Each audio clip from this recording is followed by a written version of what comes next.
don't insult me. I am not nice. I've never been nice in my life. I'm kind.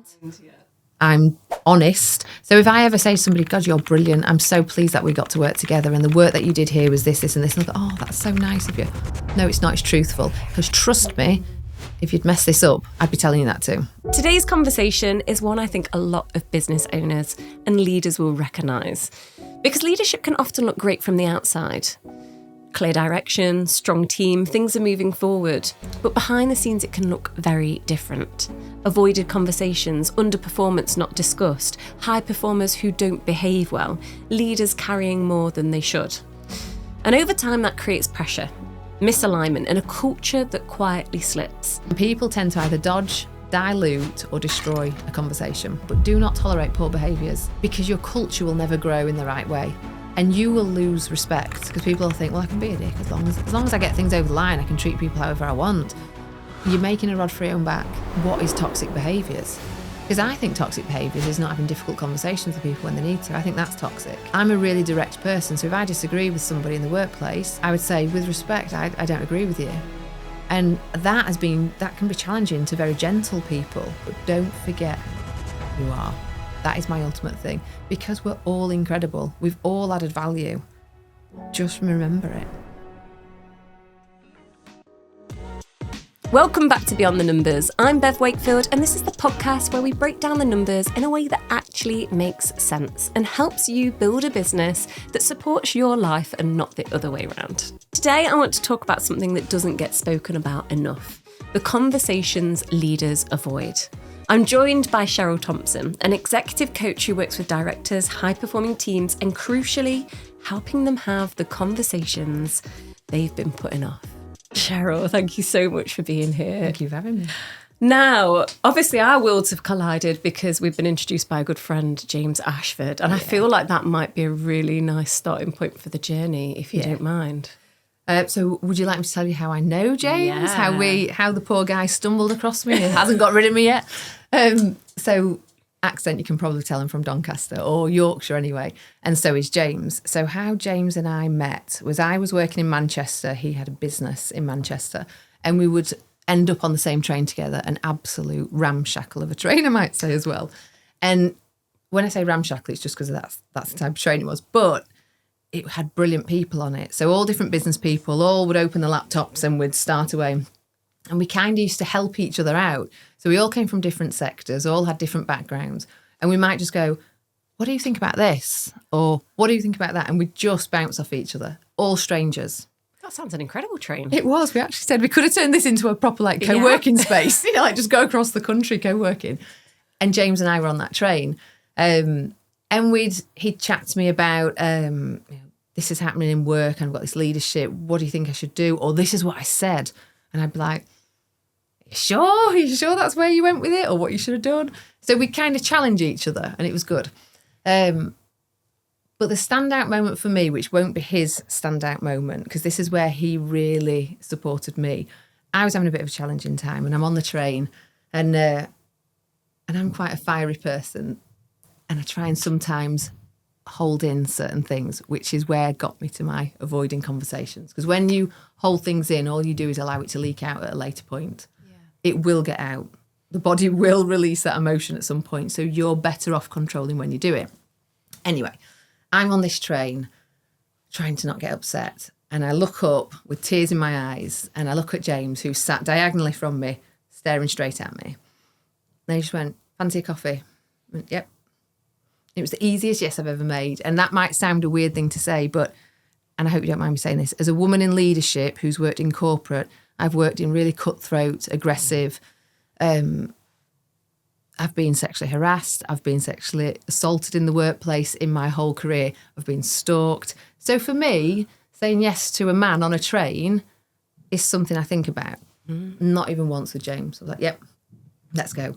We got off that train. That man spent maybe an hour and a half with me, I don't know, talking to me about my position and about my value. And I've always been quite confident in what my value creation is. You know, I'm quite masculine and logical in that way. I needed that man that day. And our paths have never really left. We've kind of done that ever since. And I resigned actually about a month later. Wow. Yeah. And it was, I would definitely say down to James. He used, and I am sweary, so I know you're going to have to beat bits of this out.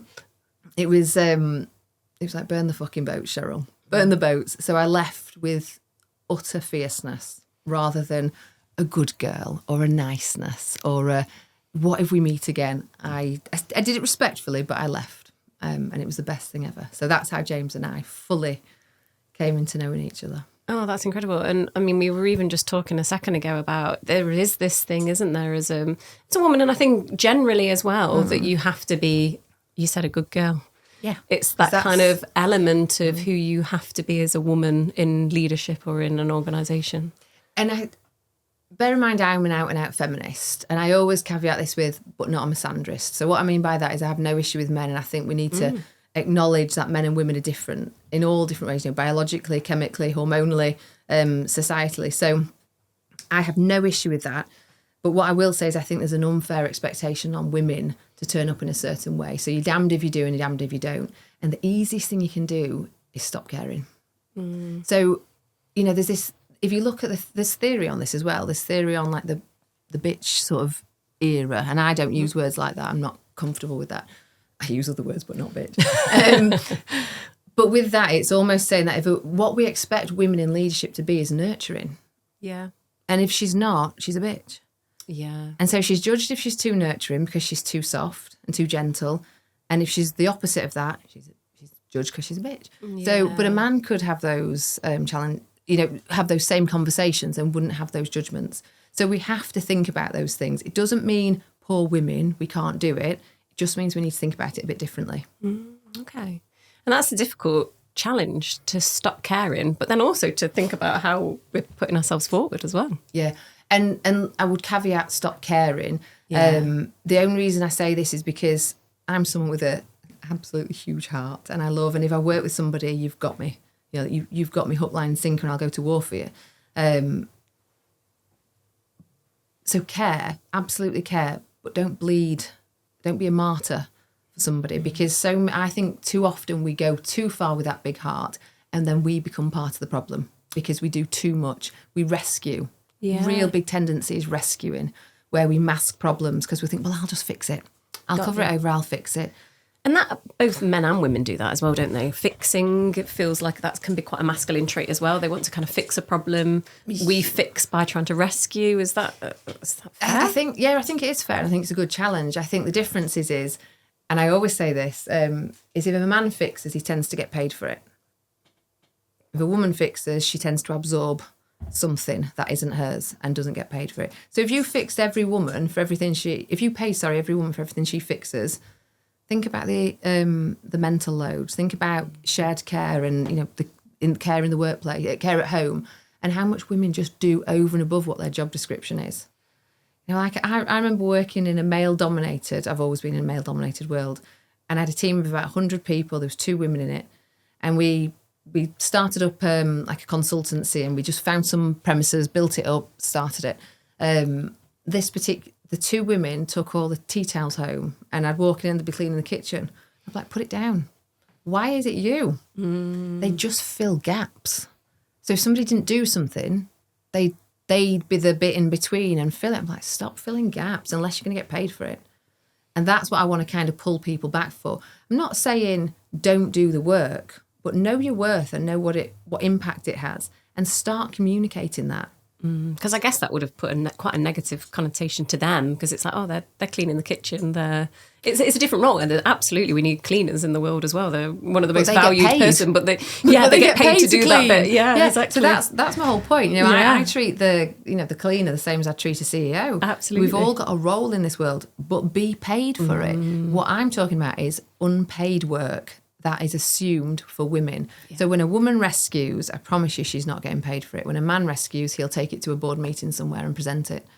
And they'll go, well done, look what he did there. He came in and he solved a problem. Now, I'm not saying all men and all women, because we've got to remember the whole hashtag not all men malarkey. So it's not all men, no. And it's not all women. But what I would challenge women in the workplace and women in leadership to do is start stepping towards that more masculine leadership without losing the care that you've got. And that's what I was saying don't stop caring. Yeah. Because I can teach you how to be contained. I can teach you how to talk about your value creation. I can teach you about a communication strategy that appeals to everybody in the room and gets you to influence and negotiate on your terms. I can teach you all of that. I can't teach you how to care. If you don't care, then, well, we won't work with each other anyway, but because I only work with people who are actually human-led and care. Oh, but I can't teach you that. Your mother and father should have taught you that. Yeah, I'm with you. We'll come back to that in a minute as well. We'll put a pin in that one. In terms of then working with James, because then obviously you went into, and I think this is probably quite a nice case study, and I know we're doing a second part with James all about his exit and what he needed to do to because this is it, isn't it? We kind of know some people want to build a business that's a lifestyle business, this is incredible, that serves them, and that's absolutely beautiful. Some people want to scale a business to sell it, and again, that's fantastic. Whatever serves you. And I know James was on that journey, wasn't he? To build, to sell. He knew from day one. Yeah. And then he also realised that he needed to get himself out. Yeah, I think they called it Kill the King. Kill the King! Yeah, That's what Heather and I used to talk about, Kill the King. We needed him out. And it's difficult with someone like James because you actually don't want to kill the king because he's brilliant. Yeah. But his legacy should be what's left behind, his principles, his vibrancy. You don't need the man to turn up for that, or you shouldn't need the man to turn up for that. But again, when there are codependencies, so he'll get I remember when James started this thinking, I wonder if James has thought this all the way through to the end. And I'm telling you things that I haven't actually said to James now. So if you're watching, James. But has he thought it all the way through to the end? Because when we become all things to something or to a team or to a business, and that almost becomes our identity. Mm-hmm. And he built a community as well. So he was so well known for this. When you then pass that on, you go through a bit of a crisis moment. Yeah, of course. But he just had to go through it. So the reason why I actively chose not to have that conversation with him is because he needed to experience it. And then you need to rebuild. So that was the one thing for him. But I thought, has he thought about how this will hurt him? Yeah. This is his baby. Exactly. You know, has he considered that? But that wasn't where I was going in, and I consider myself a friend of James. So I would always be there in that capacity. But from a professional capacity, I was going in to kill the king. Yeah. It was James. Kill the king and replace with Heather. Yeah. Well, and that's the other thing, though. You don't want to build Just a queen, because it's just dodging a problem. Okay. So what you need to do is empower people in their own right, within their roles, and know how those roles intersect. That's how you build high-performing teams. Okay. Because otherwise you've got a key risk, in the business. If only one person can do one thing, how on earth, and that person leaves, you're all kings and queens then, or whatever your title you want to be. So you've got to think about the business before you. Yes. And that's an ego challenge because everybody needs to be needed. Everyone likes that. Oh, it's like like a how brilliant sense of I am. Yeah. Maslow's needs almost, isn't it? Well, it is. Yeah. It absolutely is. It's one of the higher ones, but it's still there. So you have to go through that process of killing your own ego and building a system that runs without you. And that's what James said he wanted. Mm-hmm. So that's how I met Heather. Well, actually, that's not how it worked. I was meant to work with someone else on Heather's team, and Heather came onto the call. And by the end of it, she went, I don't want you to work with that person. I was like, oh, I'll get my coach, shall I? Yeah. She went, I want you to work with me. So it was Heather that identified it in quite a strong sense. I think James wanted that anyway, but it was Heather that went, no, I want to work with Cheryl. And I don't know if you've had Heather on here, but yeah, Heather's incredible. Yeah, she's relentless. She's doing incredible as well with a journey that she's moved on to as well. Like mind blowing, to the point where sometimes I sit like this in the background. What? She's just You've seen phenomenal. that journey, I guess, as well. Oh, absolutely. I've seen her, and I've and we've, well, confidentiality obviously, but we've gone through something together. But yeah, she's different league. But she always was, so it's not, that was who she was on day one. And she had her own things that she brought that she'd say, I want to understand this, or I want to work through that were quite personal to her in that role and what she was doing. But again, some of the things would have been common to a lot of female leaders and young, and I will say this as well, young, attractive female leaders, because there is a bias about young, attractive women in the workplace. There'll always be a judgment. How did she get here? Is it because of her good looks? Is it because of that? In Heather's case, there's a connection between her and James. There will always be some body willing to try and bring you down. Yeah. and you've got to be comfortable being a villain to some people, because people will just make up what they want about you anyway, you know. So it's almost, how do you get comfortable with people's bullshit? Yeah. Sorry, Okay. No, don't be. And I guess for people that haven't seen James Ashford's podcast as well, in terms of, so James Ashford built Go Proposal, obviously, and Heather is his niece. So that's kind of the family tie there, just to kind of tie that through as well. But she is his niece, but that's absolutely not why. Why she got the role. No. And I know you know that, but yeah. I know that's important to say. I will say this as well, and James might not remember this train conversation.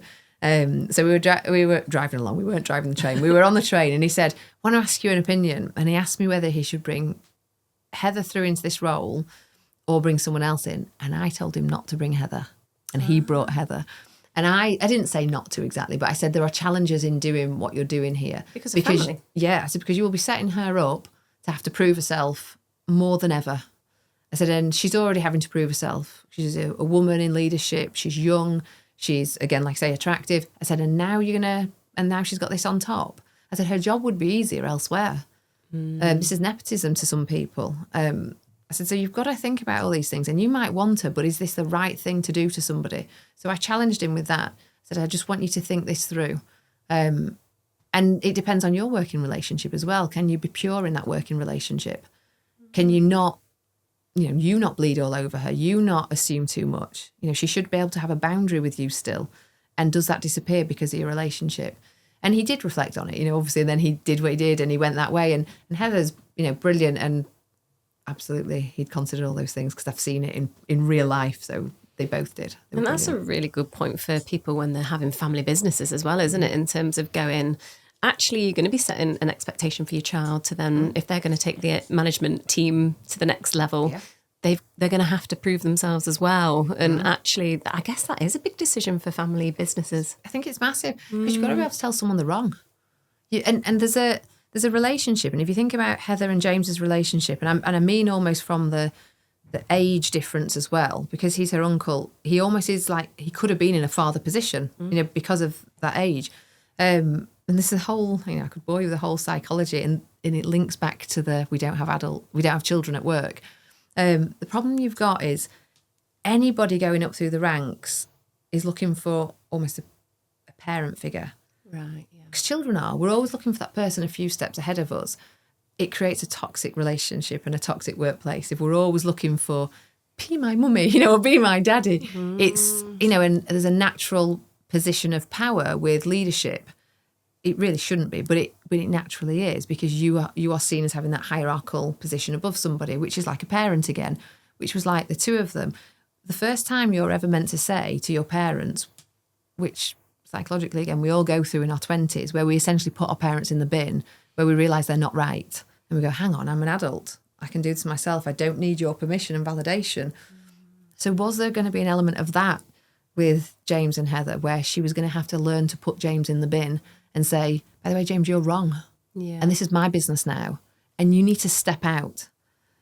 And that's a big thing, because it's not only your boss and the founder, it's your uncle. Yeah. Like, jog on. I'm now the boss of this. You gave your baby to me. Leave. And I guess that even when it's not a family relationship, so thinking about bringing in, so if you run a small business and you're bringing in your leadership team, someone that can actually, that sees you not as, I guess, that parent figure, whether there's the age gap or not. They do. But they do anyway. Power. And that's why leaders have to make sure they don't become not only accidental managers, because I do a lot of work on accidental management, especially when you've got like a specialism business. So a lot of people get promoted up and ended up being in management, not because they're any good at people leadership, because they were good at their thing. Because they've been there for ages, they're great at what they do. Yeah, and it's wrong. But it's not the wrong leaders. way of doing it. Absolutely. Different. It's a different capability. That's why we spend hundreds and hundreds of thousands a year on performance for managers and leaders.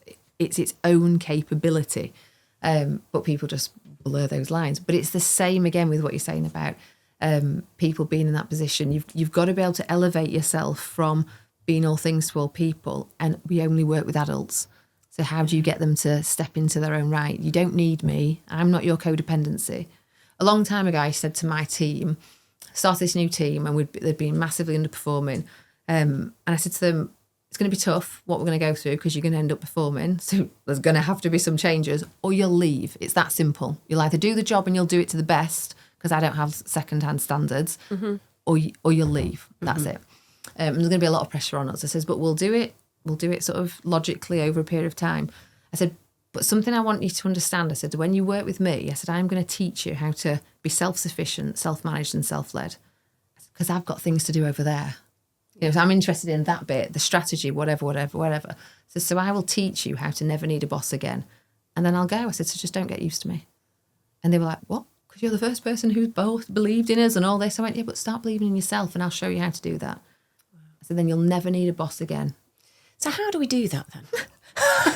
So let's get to it. How do we actually do that? But it's true, isn't it? Because you think about how, again, as a business owner, you end up becoming the bottleneck a lot of the time because you've got so many different roles that you're juggling. You've got so many people reporting into you, especially as your business gets a little bit bigger. And then we've also got to now step back and be leaders and say, no, I'm not just micromanaging you. You're actually going to, I'm going to actually empower you to do this yourself and have belief that you're going to do that and you don't need my say-so. And they'll go, yes, I do. I do need you. Yeah. And often you can only do what we've just talked about there if you've got the structures in place.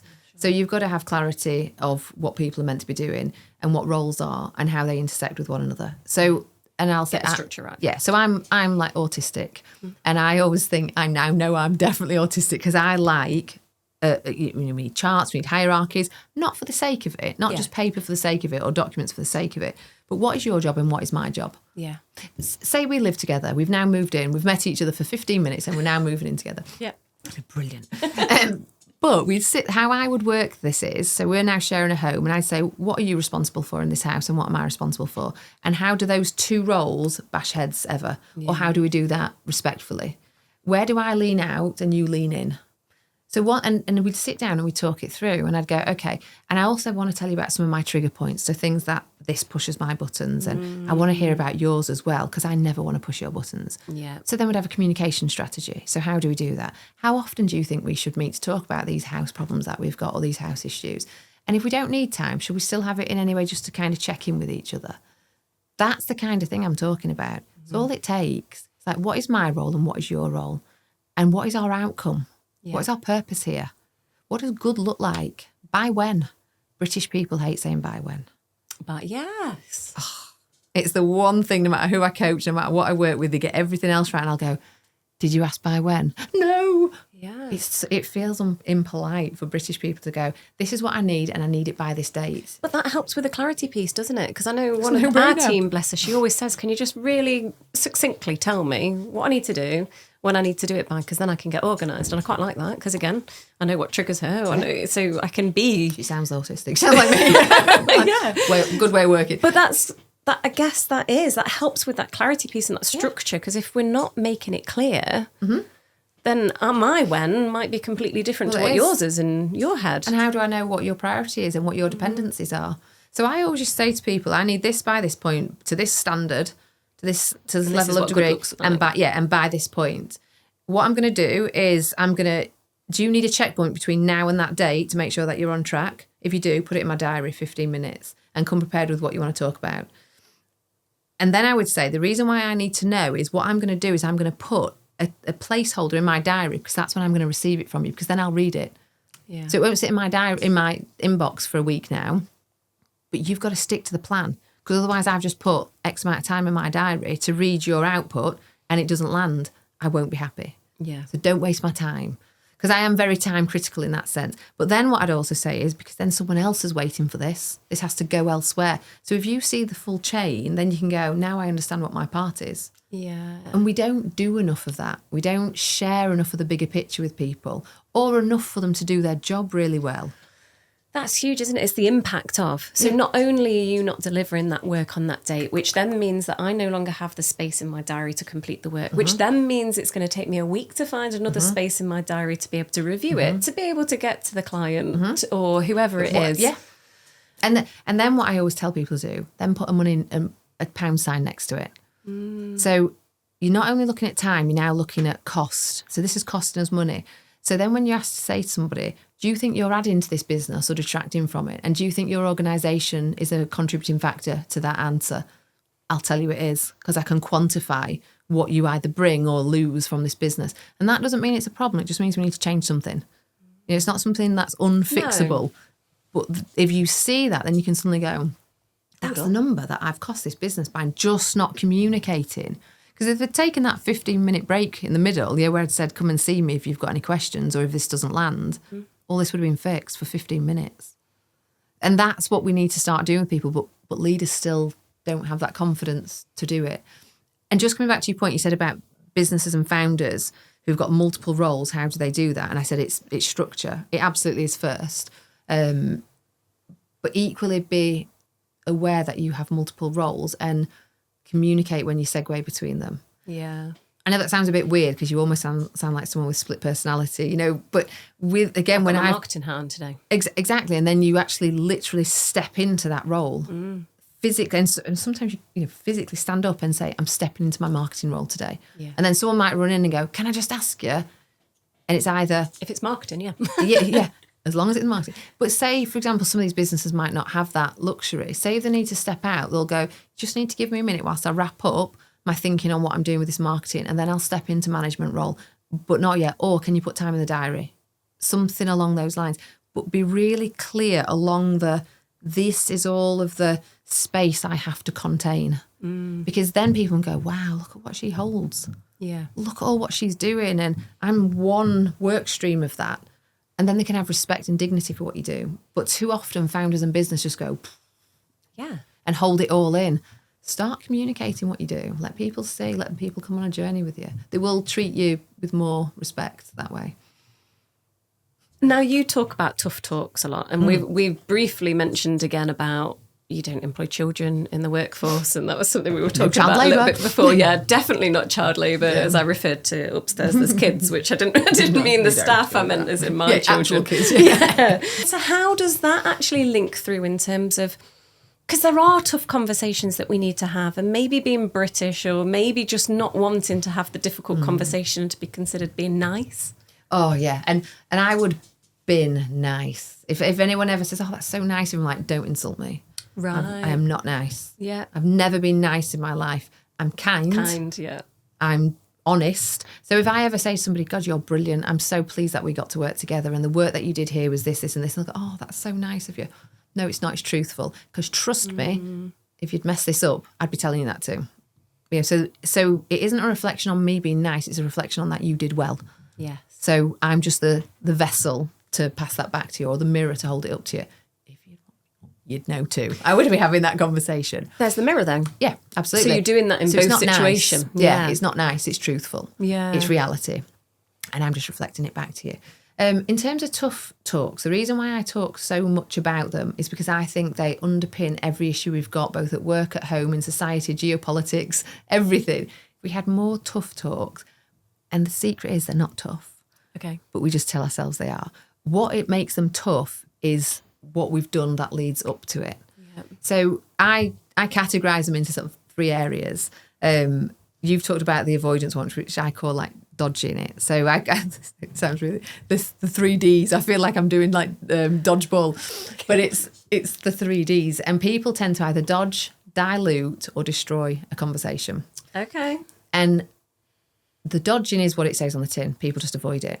And it's typically said, well, I'm just too busy, I'll do it myself. So I'll not have that conversation, I'll just fix the problem and it'll be fine. Will it? And then it happens again and again and again. What the person who you've dodged the difficult conversation with, they don't know anything, remember, because you haven't told them, you've dodged it. But you feel it. Yeah. You feel your annoyance because you're having to do something. You feel conflicted because you haven't had the conversation. And deep down, you know you should have done because it's your job as a manager and leader. Yeah. So you know you're now not doing your job. And that's important to say, that's your job. So you have all this inner like sort of conflict going off. So when that person then does the thing again, because why wouldn't they? Because you haven't told them.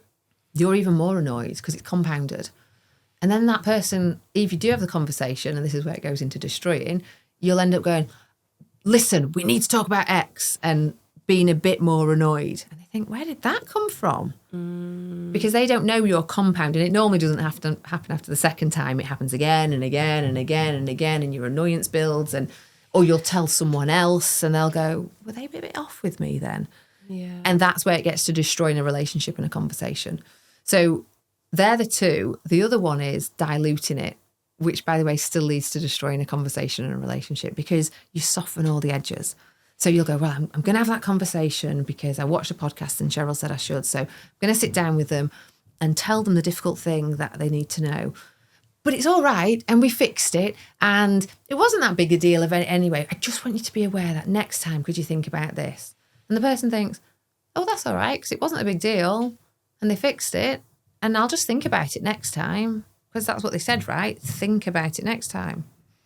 And they do it again, and guess what? You think, I said that to them last time, and they're ignoring me. They are disrespecting me, and you blow up again. I see it all day long. I see it in husband and wife relationships because when people come to me for coaching, they tend to talk to me about their whole world, not just what's at work. I've seen, so personal relationships with children, I see it. So parents thinking they've been really clear with their children, and I'll say, tell me what you exactly said. And when they tell me, I go, no, you didn't say what you think you said. You did not say. And they're like, oh God, yeah. So you're the problem here. And I see it at work. I see it with peers, I see it with teams, I see it with boards. You're not saying what you think you're saying. And that's the problem. Is this really common then? Massively. Every single coaching relationship I have, every single one, without question, this underlies all of them. Otherwise I wouldn't have, it wouldn't have been a theme for me. It connects every single one. And people think they're so clear. Well, I mean, I completely resonate with this. I go, oh yeah, no, my boundaries are clear with the kids. No, they're not. Sometimes it's actually reflecting on it. Have I softened the edges of conversations? Yeah, boy, I have. Yeah. Have I even dodged a conversation because I'm trying to fight a fire over here and feel it doesn't feel like the right energy? And I guess it's how do we build that confidence up in ourselves to go, no, this it's because it's not as big a deal. Like you say, we're just holding up the mirror. It's what it is it's probably our unmet child needs ourselves because we get told off when we're little and it doesn't feel very good. So when, if you think about our parenting, even if you've got the nicest, loveliest parents in the world, there was definitely at some point you'll have been told you didn't do something right and it affronts us. And then we go, I don't ever want to feel like that again and I don't want to make someone else feel like that. So we need to think about how we parent ourselves in that situation. I don't have children, but I actively chose not to have children. I have 2 stepchildren and they are my whole world. Literally, they're everything. And I'm a very active step-parent, and they will tell you that as well. So my partner finds it hilarious that my 2 stepchildren, he'll say to them, do you know that you're getting coaching for free with Cheryl? Because I talk to them like I would talk to somebody in a workplace. So I've taught them, they were very gentle and shy and went to a Catholic school and compliant when they moved in with me 6 years ago. And I said to my partner, we're going to break this because they can't go into the world being compliant and nice and lovely. I said, so I need them to learn how to stand up and be counted and still be who they are, still be themselves. So they come in straight from school, sit with me, almost like this. And I'll say, so tell me about your day. And they'll go through it and they'll tell me about a scenario. And I'll say, and how did you manage it? And how did that feel when you had that conversation? Because I always say to them, the gift that we have is that we can ask questions. If you don't understand, ask a question. And I give them sort of ways of talking about them. And the dad hates me for this. If the dad asks them to do something and it isn't clear, or it's just a no. By when? Honestly, I coach them on how to go back. And he knows I do it. And I'll go, come on, let me sit down with you. So when you asked your dad for sweets tonight and he said no, I'm like, yeah. So your dad's had a really busy day at work. He's really stressed. And rather than letting him sit down and relax, you asked him straight away. Poor planning on your part there. And they'll be like, right. So what should I do? So we literally go through all, because I'm trying to teach people how to have conversations. I said, and if you get a no, I said, what happens if someone says no to you? Well, I just don't get any sweets. I went, does anyone bring a gun out and shoot you? No. I went, do you live to see another day? Yeah. I went, remember that. I said, when you're in your 40s and you work at work or whatever, nobody hurts you when you say no. I said, so you can always ask. You don't understand, say, help me understand, why is this a no today? And what would have changed it to be a yes?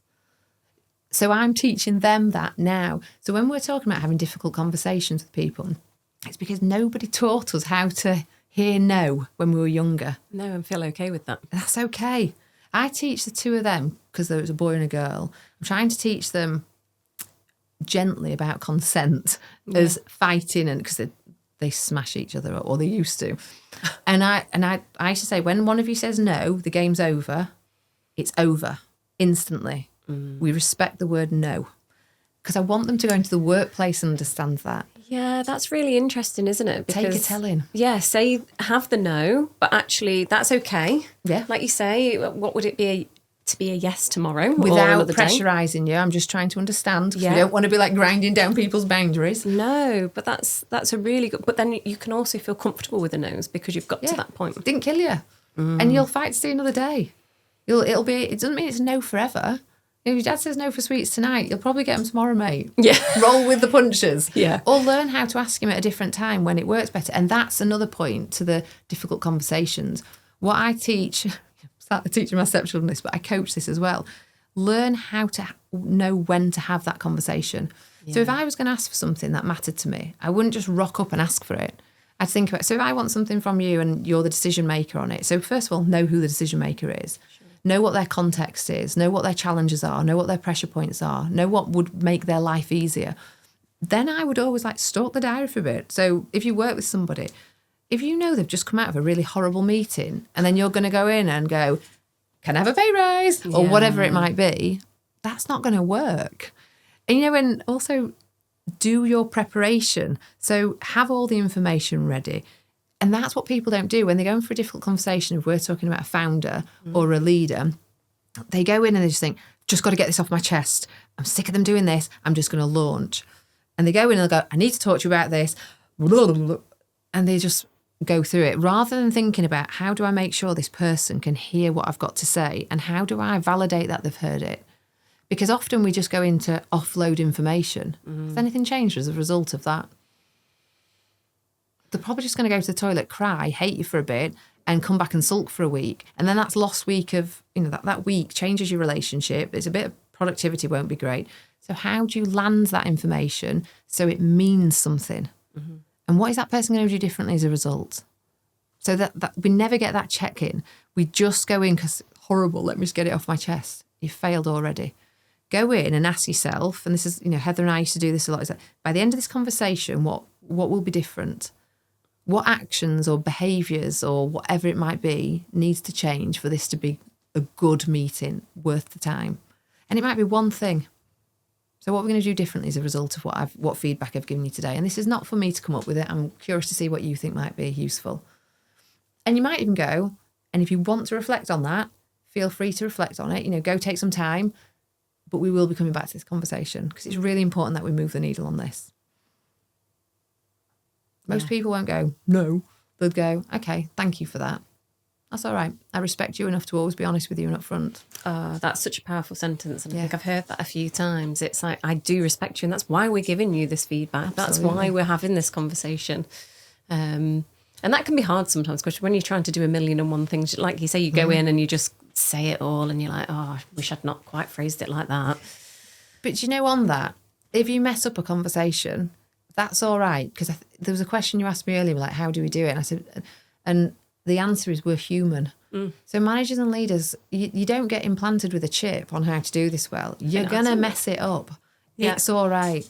Relationships, the measure of a relationship is whether you can rupture that relationship and then repair it. If you've only ever had a lovely relationship, you've not got a relationship.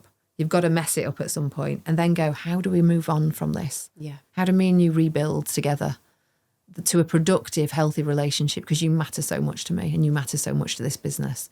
But had I not had this conversation with you, we wouldn't have been in a good place anyway. So yes, I didn't get it all right. Yeah. But I'm also human. Can you and I work this through? Yeah. Nobody's going to go, no, jog on. They're going to go, yeah, all right. Yeah. Mend a rupture. I always think about that with kids because clearly you say things all the time wrong, and like they say, you get through the door and they're asking you for something and you're like pipe down. Yeah, you're like, okay, I'm sorry. Yeah. Let me. But do you know why that happens? And it's the same way it happens with leadership. It's because we never build in reflection time to our world. And what I always get people to do is, who I work with, before you finish for the day, even if it's 10 minutes, build in 10 minutes where nobody gets to see you, and you just breathe and have a ritual where you let the day go. Because then we were talking about roles, weren't we? So when you leave work, you've left as business owner. I'm going home to my mum. Yeah. So I need to switch into that I need to leave this behind, and I need to be my heart wide open for these babies because they deserve the best in me. Yeah. So build in a 10-minute reflection time where you just go, I am now ritually leaving this behind, and I'm stepping into the best role in the world, which is as the mum. And that's very powerful.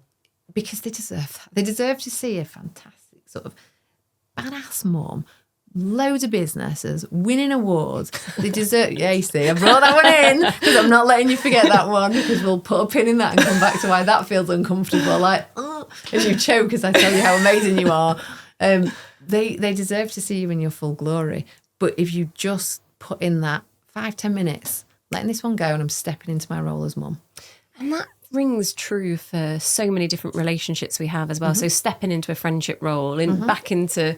You go into you back into a daughter or a son role or whatever it is, because we do. I guess because we're so connected to everything now, it's very difficult to switch off from the multiple different roles we have. Yeah, and I don't think we need to switch off. I think we just need to get better at switching. So my sister might not appreciate me sharing this, but me and my sister, I won't go into the full depths of everything. So I've got an older sister. There's two of us. I'm the younger sister, and she's amazing, like literally amazing. But she's amazing. Like, she could rewire your house, plaster it, sell it. She's got brilliant ideas. So that's her. I'm leadership and management, and I'm human relationship behaviours, those kind of things. So the two of us have very different skill sets, but she's my hero. She's my hero. And when we're best friends as well. So we have lots of similar interests. And so we'll ring up, and she's got 2 children. So I'm not an auntie, I'm a taser, because that's Turkish for... so I'm a taser to my niece and nephew. So she's busy as well. And sometimes we'll ring up, and she'd ring up and have a problem. And bear in mind, I'm a trained psychotherapist, I'm a coach, I've been in leadership my whole career. So sometimes my brain would go into fixing her problem, because I think she's got this problem with this. It's a communication thing. I've got to rush in a minute. I'll tell her what she needs to do. And she'd never listen to me. And would always end up, I think, I've had this conversation with you 10 times and you've still not done something. You're just ringing me up to, like, offload. And one day I realised she was, because I'm a sister. Yeah. I've been a sister first. And even though she comes to me for these things, she comes to me for love and a sister first. So I thought, I've got all this wrong. So I need to start being her sister again. Yeah. But because I was being so quick and rushing, and I was working 90-hour weeks at the time, and so I thought, so what I started to do with her was just listen and just empathise with her. And I'd be like, sounds really tough week, but you've done brilliantly. And just start to love her. You just be her that. Anyway, that didn't quite work. She was like, why have you stopped helping me? Why have you stopped telling me things? And I was like, so I explained what I've just explained there. And she was like, I knew you'd change. I was like, but because it didn't seem to be helping. So now what I do, because, there's this pendulum, that was one extreme. I'd gone to that extreme. And there's this beautiful space in the middle that we never seem to fill or use. So I said, what I'm going to do now is say, what do you need from me in this phone call? Which role? Yeah, what do you need me to be? Am I just listening? Do you want me to get on board and go, what a dickhead he's... do you want me to meet your knees deep? Do you want me to solutionise? Do you want me... what is it you want me to do? And now that's how when it's something big, we'll go, what's my role here today? Because I'll slot in. Yeah, and we all need that, don't we? Yeah. In terms of actually being able to go, no, sometimes I just need you to listen, not fix. And it's interesting you said about men. Like we said, sometimes that's quite masculine because men want to fix things. I'm quite masculine. Yeah. I'm a dominant masculine sort of character. Yeah. So I've had to learn to go, what do you need from me? Because my natural thing with all my friendship group is, bring me in, I'll fix everything. I'll have it all boxed off by the end of the day. And they do want that from me as well. Yeah, of course. But every now and again, they just want me to put my arm around them and go, I've got you. Yeah. I'm here. So I check that. I'm like, what do you want from me today? I love that. Yeah. Bringing it back to the team then. Yeah. Because I can't get rid of this parent v child mentality. But when we've just sat in this meeting and we've kind of been very honest and we've just said, you know what? I really value you and this is why I'm having this kind of discussion with you as well. But when things aren't going so well, so the performance isn't great and they're not performing, it's your job. Yeah. So one thing that I always find really difficult is if you're clear up front about what someone's role is, and what their expectations are and by when, then there's no problem. But what we tend to do is just go, here's a job description, and we want everything to be fluffy and nice on day one. Welcome to our business. Hurrah. We all love each other. Do your job. Yeah. Do your job and check in on that person. So if someone's coming to work with me for the first time in either a business or a leadership role or whatever it is, they're sitting down with me, part of my onboarding will be, do you understand what your job is? Do you understand how you're going to achieve it? What do you need from me to be able to do that? Or what can I take away from it? Shall I just get out of your way? You tell me. And I would encourage people. So when I coach people that are starting a new role, I said, if your manager doesn't come and do that, you need to do it. Mm-hmm. So you go in on day one and say, I just want to clarify that my objectives look like this, this, this, and this. This is what good looks like to you. So this is the quality standard. How would you like me to communicate back my value contribution? So do you want to have weekly check-ins? Do you want to have a monthly one-to-one? Is there a report that I can fill in for you? What serves you? I went, you go do that with a manager or a leader on day one, and they'll be like, more of you, please. Yep. So if we get that bit right, then the rest should be all right. But what we tend to not do is have that clarity on day one. And we have this fluffiness of, let's all sing Kumbaya in a morning together. Let's be really clear. We paid a contract. You get money. That money that lands in your bank every month, that's to do these objectives. So I always think when I work in a business, I'll say, show me your recruitment process. Show me your onboarding process. Because if they're lacking, you are storing difficult conversations for later that you made. Yes. Not the individual. Yeah, you. You're the problem here. So that's why I talk about having the structure right first. And again, this is easy to fix. And it's easy to fix even if you've not done it on day one. You can retrospectively fix it. That's fine. But get that bit right. Then follow up. So if you haven't got a monthly one-to-one in to check your performance, what's happening? The only reason someone can have a monthly one-to-one in is if they're smashing out of the park without me even having to think about it. Yeah. Otherwise, let's talk about it. And it's not micromanagement. It's like, this is what keeps our business moving. You don't have a job. None of us have a job if we're not productive and doing what we need to do, whatever your widgets are. And I don't get how that's difficult. For, how's that hard for people? So for me, if you get to the point where, for whatever reason, you need to have a conversation with somebody, the first thing you need to do is decide you're going to have it. Okay, yeah. So, because people go, I'll just do it now. This is what I was saying earlier. And they ruin it. They go in and they destroy the conversation. So you need to understand that you're going to have it. You need to prepare for it. You need to know what support have they had to be able to hit the job, to be able to do the job. Has there been any conflict in there? Because often this is what it says on the job description. And then 10 people over there have been asking for different things. And you go, but I didn't know about that. So there's a boundary issue. You need to get to the root cause. Yes. And if you can't get to the root cause, you need to have a conversation and say, help me get to the root cause. So why might you be off track? And this is not about throwing people under the bus. It's not about saying, well, Sarah from accounts wants me to do this all day long. But they might be masking a problem for someone else. That means they're not doing their job. So help me understand how we're here. And do you understand the consequences of us all not hitting our targets and doing what we need to do? All of us. So this isn't isolated to you. I need to know my job too. Because it all comes together into this big pot of, are we successful as a business or not? And this is your part to play. So help me understand it. If we don't know how to say something, ask a question instead. That's a really, really easy way. So when I work with people, they'll go, well, how do I tell them not performing? Go, from what I've looked at with your KPIs, we don't look to be on track. Help me understand that. And suddenly you're not doing the labour, are you? They're doing it. And if they get upset, because often people can in these situations say, I know this might feel sensitive. I know this might feel like you're under a spotlight here. It really isn't like that. It's just because I'm curious so we can help unblock things for you. I can't do that unless you're going to talk to me. And if this is still upsetting, because I get that too, because people bring a lot of baggage from other businesses where people haven't managed it properly.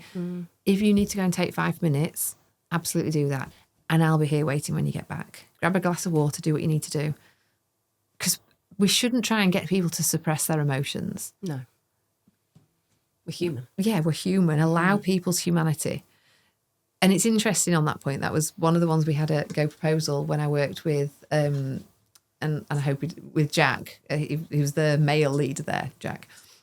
And it was something I said to him as a male leader working with women. We have to sometimes be mindful. If a woman cries, doesn't mean she's broken. Yeah. And he's such a good guy, Jack. He's such a good man that he would hate the thought of someone working for him getting upset. I'm like, don't use a woman's emotions as her fragility. Yeah. Because I can cry if I'm going to smash your face in, by the way. Like if I'm angry, I cry. But so don't assume something. But because he was such a good guy, he was like, I needed to stop the meeting. I need to end it because I'd upset her. No, you hadn't. But that's quite a good point again, isn't it, for anyone in terms of going, okay, emotion can show and that's all right.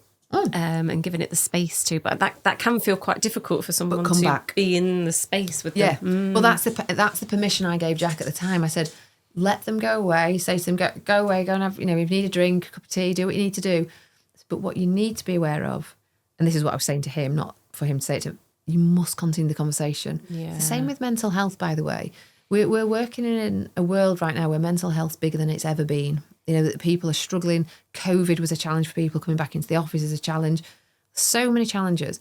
But we cannot stop managing and leading people because of mental health. We just need to adapt how we do it. But so often, because people are scared of an employment claim or something, they go, she talked about she's got mental health, or he said he feels like this way, so I'm just going to step back. Hang on, so you abandon somebody when they tell you they've got a concern or anxiety or stress at work. That's surely not the right answer. Then you just go, tell me how this works best for you. Tell me how this is showing up for you. Because we still need to be able to manage a process, you and I together. But I want to make sure I can make any adaptions that help you as much as possible, and we still get to the end of this. Are you comfortable with that? Who's going to say no? You're doing the right thing for them. But we've got to learn to pivot. Yes. Let's flip it on its head then. So you've got someone who's amazing at performing. But they are toxic. They're not the culture. It doesn't matter. I'd rather have several people doing average and doing it the right way than people causing problems, because you're a management problem to me now. So if I've got to manage the outputs of your toxicity with other people, you're costing me, and then it ultimately costs the business.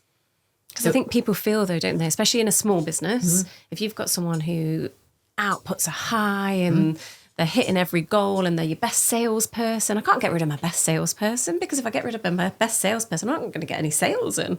Yeah, and what I would think about that is try and take why their sales are the best. So try and learn from them, take lessons in there, try and implement that in other people, so skill other people up, but do not tolerate poor behaviours. It's because your culture will never grow in the right way. And you will lose respect, because people will think, well, I can be a dick as long as I get things over the line, I can treat people however I want. You're making a rod for your own back. Now, it's interesting, what is toxic behaviours? Yeah. Because I think toxic behaviours is not having difficult conversations with people when they need to. I think that's toxic. Yeah. I think it's being nice when we should be honest. Okay. For me, that's toxic. Yeah. I'm a really direct person, so if I disagree with somebody in the workplace, I would say, with respect, I don't agree with you. And that can be challenging to very gentle people, people that are more, conflict avoidance. So sometimes you have to think, is it toxicity or is it differences? And if we want diverse workplaces, how do we sort of bring in different characters and personality traits? And how do we contextualize those differences? Because otherwise we'll just have a bunch of nice people or a bunch of, aggressive people, whatever. Sometimes in sales you need that bit of a direct approach. But it's about, what I would do is, if you've got somebody who's a real high performer, and it genuinely does depend on what the toxicity is. Yeah. If they're treating, say, their team members in a way that's causing lots of problems, I would first sit down with that person and say, there's no flies on you. You're amazing. What you do over here is brilliant. But I need you to understand that you're causing me a cost over here, and I want you to help me understand it. Because it could be that they go, well, I just had a direct conversation with them telling them that their performance wasn't good enough, and they burst into tears and ran out of the office. But I was trying to level up all of our learning, but now I'm the problem in the room. You often get it. There's a competence issue. When you've got a really high performer who's determined to succeed, it can often ripple around, and other people who aren't on that level can find that difficult. It doesn't mean you've got a toxic high performer. You just need to help them work out their relationship. But if you've got an example, I'm happy to, like if you say, what if they did this? I'm almost trying to think. So I guess you've got some really key culture or values that you live by. Yeah. And I can't even think of an example now, but they just don't fit with that. And again, I can't. It's an easy one on that though. If they're not living the values, then they shouldn't be in your business. Yeah. Because you tend to do the what and the how, don't you? And the how's the values. The what is what we're going to deliver, so that we'll go and hit this target, blah, blah, blah. How we do it.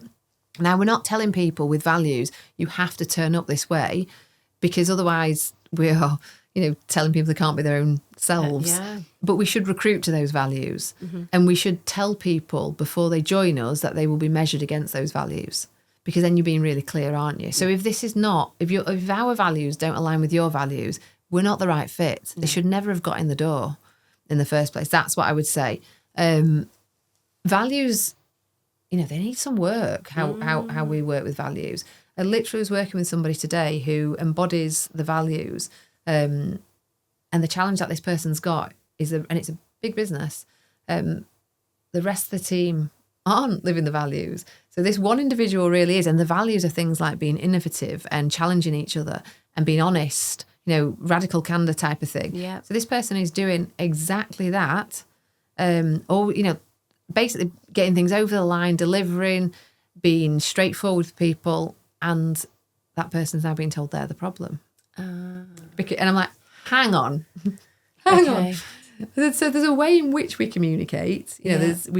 And often if you're a direct communicator, you're quite blunt. Yep. You might have to do a bit of what I call like communicating about your communication. Yeah, so actually say, this is how I speak. I am quite blunt. I'm to the point, but I don't mean it in any... Yeah. How you receive that might not be how I deliver it. Yeah. So, because it's not always a you problem, is it? I'm blunt, but maybe you need to work on receiving information in a different way. It's about your intention behind something. And somebody's busy. They might have to be running in and out. Yeah. I used to have a communication strategy with my team because I used to be all over the country. And I'd say to them, I only want communication in emails at the top. Don't email me stuff because I won't read it. So it's got to be in the subject header. I want it in capitals because we used to rag status communication. If there's a problem, that's what it looks like. Because as I'm running into a meeting, I'll look at it and go, I need to stop for that. Yeah, okay. So we set out a communication strategy. And but I could only do that because I had a relationship with them. If I had said that to someone on day one, they'd have been like, oh my God, that's how she wants to communicate, only by shouting at her in emails in a one-liner. But you've got to build a relationship with people first. And if you've built a relationship with a high performer, you should be able to say to them, this is costing me. Your response and your behaviours with people is costing me. How do we do that differently? But again, pass it back to them. You shouldn't have to do all the labour as a manager and leader. How do you think we overcome this? Yeah. Tell me your version of this. How's it feeling for you, these communications with the rest of the team? So have the conversation first and don't assume they're the problem. No, that's a really interesting bit as well, isn't it, in terms of just being a little bit more curious on it. So 5 people could come to you about one individual, but again, maybe it's not that individual sometimes that is the issue. And you see this a lot when we talk to business owners and they go, oh yeah, I'm always getting complaints about this individual. Turn the mirror and what I would say is go, well then be curious, but also go to those 5 people. A very similar one last year, just before Christmas. And it was the manager, the head of this business, head of this department, sorry. And his team had turned against their manager who worked for the person I was talking to. And we walked through all of it. And I said, what have they all done about it? The people that are coming to you going, he's not very good. We don't like this. We don't like that. I said, what have they done? He says, told me. Right. So they've gone round their managers, spoke to the manager. Not even spoke to the manager. I said, and I knew already, and this is going to sound really aged, I said, how old are they? And he told me they were quite young into business. I said, you're creating an issue here because it's mob mentality. I said, every time they come to you, you need to go, and what have you done about it? Mm-hmm. Tell me the conversations you've had about this. Because I tell you something they've done, they've all talked to each other and they'll have spent hours talking to each other about it, but they haven't talked to the person who should be talked about it. So what's that going to do? That's the bit I think I find the most toxic. I think it is. And that's what I said to this individual. I said, you're actually creating a toxic culture because they're all gossiping to each other about their boss without telling the boss. And then instead of coming to the boss, they come to you and you've heard them. So now you're part of the problem. Because what you should have done is sent them back to their boss. And if that doesn't work out, then I'll step in. But I cannot undermine the process here. This person's your boss for a reason. There's a hierarchy for a reason. I said, but you've turned into nice daddy. I said, and you're going to go around and help it when you need to step back. Even if the boss ends up, the team manager was the problem, you've broken the process. You've broken the trust now. I said, so you needed to pass the autonomy back to them and say, rather than talking to each other about it, rather than talking to me, what's one productive thing you can do about this?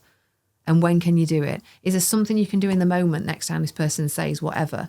Or do you need to go and sit down with them? Wouldn't that be the dignified and professional and respectful thing to do? And wouldn't you expect it of others? And you'd want that for yourself, wouldn't you? Well, that's what I mean. If this was happening to you, and it becomes bullying.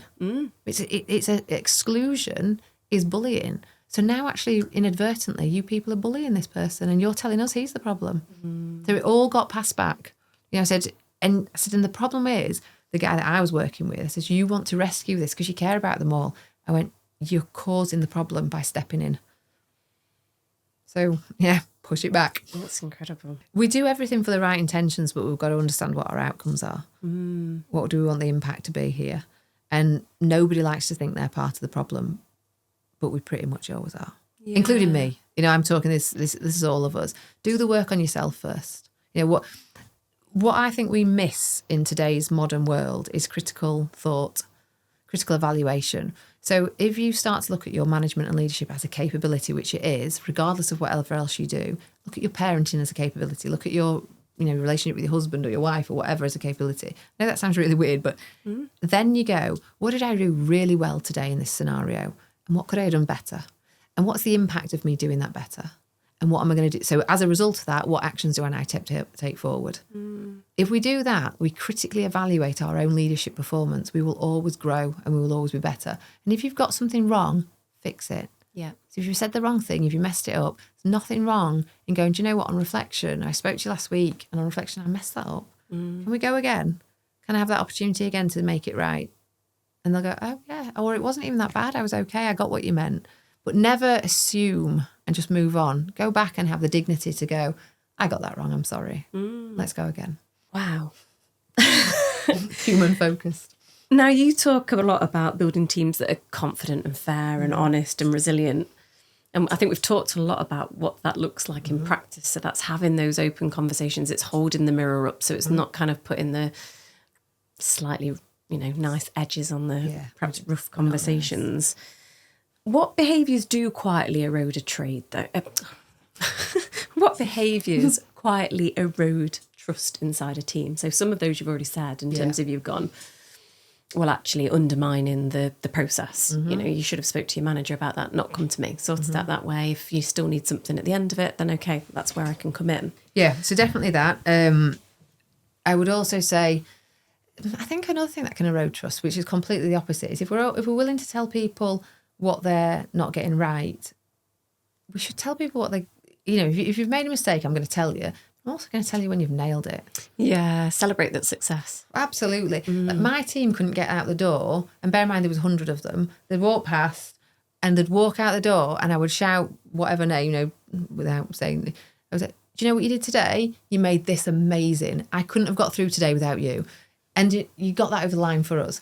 You couldn't get out the door without me knowing something specific about every single person. And they didn't all work for me. I had like a team of managers. So I was talking about my managers' people, but I was so nosy. I was involved in every, not in a getting involved doing the job for them, but I knew everybody. I knew your family. I knew, because I care, because I can't help it. So I would just let people know the impact they had. People need to know this matters. And if you stop doing that, or if you never do that, it's just a slog, and it just becomes, we just get paid. But if you can see the human and you can be grateful for them, I'm so glad we worked together. So glad. How lucky was I that you walked through these doors and you came here? And I never forget that. So that's how I would say, if you don't do things like that, then you'll change the behaviours anyway. People won't want to be there, or they'll think it's just a job. And then they gradually become just a job. I also think people are watching you all the time. And I say this seriously. So they're watching So you've got to operate with integrity, because if you're acting, it becomes exhausting. So be truthful. It's my number one value, truth. Be truthful, even if that means something not pleasant, so even if you get things wrong, if you mess something up, be honest about it. So, and know that whatever you're doing, whatever your skills, behaviours, knowledge, people are always paying attention. We're all mini walking psychologists, even if we don't know it. So people are making things make up. I don't mean they're making things up, but we kind of do as well. People assume things, and if there's an absence, they'll decide what it means. So just be aware that people are paying attention to you all the time. So if you're not doing something about a poor performer and you've got another performer who's average or amazing or whatever, they're paying attention. So and that then erodes trust. Because why is that okay? Yeah, why are they getting away with that? Why are they coasting? Yeah, why do I need to do it this way? Even things, your biases, they'll pick up on. So if you think about a diverse workforce, you might have a young female, a young male, an older female, older male, whatever you've got, whatever your makeup is of your team, people will be paying attention to how different people are treated and your allegiances and where you get along with, because favourites even. And it's natural. We just get along with some people more than we do others, but that doesn't mean we treat people unfairly or differently. So we just have to be aware of those things. So if any of those things are slipping, I also think, over familiarity. Yeah, okay. So something, if Heather was here today, me and her would be like, let's go on this one. Not because we disagree, but because I'm always poking her on it, and she'll say something and I poke her back. So when Heather and I worked together, she had such good relationships with her team. They were friends. Yeah. And I have no issue with you being friends with people at work. So again, if you're watching Heather, remember that. I have no issue with that. But it can cause issues. Yeah. I'm not saying you can't be friendly. I'm not saying you can't go for drinks and have dinner and message each other outside of work. But it comes back to that role piece again.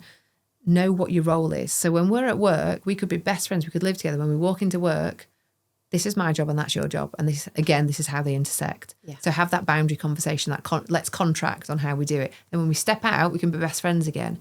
But over familiarity will erode trust, because we start to let things slide a bit. And we'll think, I'll just talk about it later when we get out. When we get to the pub, I'll just tell you about it. No. That's getting rid of those boundaries again, like you were talking earlier, in terms of now I'm moving the workplace discussion into the pub where I'm supposed to be your best friend again now. Yeah. And actually, I don't trust that. So if you've got a problem with me, tell me at work. There's an issue going there. And then let's go for a drink afterwards and not talk about it. We'll come back to being friends. But as long as you've done the right thing, I can respect you in the pub, because that's your job. You're meant to do that. But that's where I think a big problem is. And I see it in a lot of boards. I see it in a lot of senior leadership peers, where they might manage their teams, in that sense, really, really well, but they're not doing it with their peer group. And that familiarity, the over familiarity, starts to allow us to let things slide. I'm working with a board at the minute, and my challenge to this particular person is, you're doing brilliant work with your team. You're setting boundaries, you're recontracting, you're passing back accountability. You're not rescuing anymore. You're not taking the free, you're not doing the free labour. Brilliant work. Let's replicate that in your peer group with your counterpart in this department, that department. It's because you're not doing it there. That's more difficult. Of course it is. It needs to be done. So that's the work. It's the familiarity. I think it can deeply erode trust. And then we get resentment and anger. Can we talk very briefly at the moment? So you're talking about you were a 100 team. You were looking after 100 in the department. Do you work alone now? How do you work? How's that transition been? It's been quite a while now. So when that one I was referring to, that was back in 2020-ish. When I resigned a month just before lockdown, and went into being a coach and doing it that way. So now what I do is I go working in businesses. So it tends to be, someone normally reaches out to me for one person. We need somebody who's, we've got somebody who wants coaching or mentoring or whatever it is. And then I get into the business and I go, you've not got one person who needs coaching or mentoring. You've got a culture issue or a process issue or a department issue and then we look at the whole business. Yeah. And there's never a one person issue in a business. Otherwise you'd performance manage them. And I'm not there to performance manage people. No. There's normally structural issues. There's normally blurred boundaries. There's abuses of power, unintentionally often, not anybody being a horrible person. So then I go in and I help structure the business in that sense. It's always still, though, comes down to just having an honest conversation and creating clarity for people, knowing why they're turning up. So that's what I do. And I work with a handful of businesses at any one time, going into helping them build the structure within their business. I'm ready for an exit should they want to, or ready for just day-to-day trading. And I tell you what, it was interesting with James's business because I helped them when they were going through that process. So I was working with Heather when she was in those meeting rooms. And that's a big thing. Like, how do you make your business a viable sale? So it's because I remember saying to Heather when they got bought out and they picked where they were going to sell to. So we all now know, obviously it's Sage. Yeah. And again, I'm going to swear now, but I remember saying to Heather, don't forget who the fuck you guys are. Yeah. Because they bought your product, but they bought you as a function as well. I said, and they may well try and erode that. I said, so you need to understand, are you basically going to disappear when they acquire you? Will your culture and your principles disappear? Or are they buying that? And you need to have that crystal clear because it will change how you turn up. And you're expected now to turn up for a 3 year, they had a period of turning up. And so are your team. I said, and you will be pulled out into different departments. So suddenly your arms round people will disappear. So understand what you're signing up to. And if they're buying your culture and if they're buying your principles and your process, stand with them. Yeah. And teach them. I said, it won't be easy. You're going into a machine now, a big machine, a tiny little speedboat, really, even though Go Proposal was, in that sense. I said, you've got to sort of ready yourself for that because there's something to come. That's an interesting thought, isn't it, for people then selling on? I would definitely think about that. What are they buying? Is it a product? Is it a culture? Is it a team? And how long are they buying it for? And how do you share information back, so they don't just swallow you up? That's really, I think, very important. Wow. Now, do you have, so we ask everyone this, do you have a quote for when things get tough? Something you kind of say to yourself to kind of keep you going that you'd want on every business owner's wall? You must know that I haven't got a quote. I've got a rambling load of words. I'm not a quote was when things get tough. So something I say to people and say to myself is, and it's essentially what I said to Heather, it's don't forget who you are. Don't forget who the fuck you are. Because what we often do is we go through difficult times and it's everything good that we've ever done. The value creation we've brought just disappears and we forget it. And it's like, remember your worth. That hasn't disappeared because you've had a period of difficulty. And what I often get people to do who work with me is, let's do a weekly log of this. So tell me, when I said to you, what's one big thing you've moved the needle on? It might have been you heard someone crying in the toilet and you just said to me, okay? And it changed someone's world, or you picked someone up when they fell down. Remember who the fuck you are. And don't let somebody correct that or deplete that. Or yourself, I guess. Which often yourself, but we're our own worst enemy. But you've got to stand up and be counted. So it might be difficult, but everything changes. It can be brilliant again like that. You could be having the best time of your life and it could be difficult again. One thing you can always rely on is it's changing, but don't forget who you are. That is my ultimate thing. Because we're all incredible. We've all added value.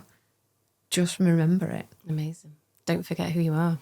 Or who remember. The fuck you are. Yeah, no, you've got to say it with real fierceness. Don't who the fuck you are. Stand up. That's amazing. Cheryl, thank you so much. I think this is such an important conversation and I'm just kind of sat here soaking it up because none of this is easy. Conversations aren't easy. The things that we want to avoid because sometimes we think we're perhaps doing something nicer, but actually... Don't be nice. Don't be nice. Hold the mirror up. Be truthful to kind of, and actually don't delay those decisions. And that's where real leadership is. It's actually the job. Yeah. It's the job. Amazing. Thank you so much. It's been a massively powerful and honest conversation. Thank you. I've loved having you here. Thank you. And I think it's that real reminder that leadership isn't about having all the answers. It's having the courage to deal with what's really there and ask the questions. Yeah, definitely. Thank you so much for joining me. It's been amazing.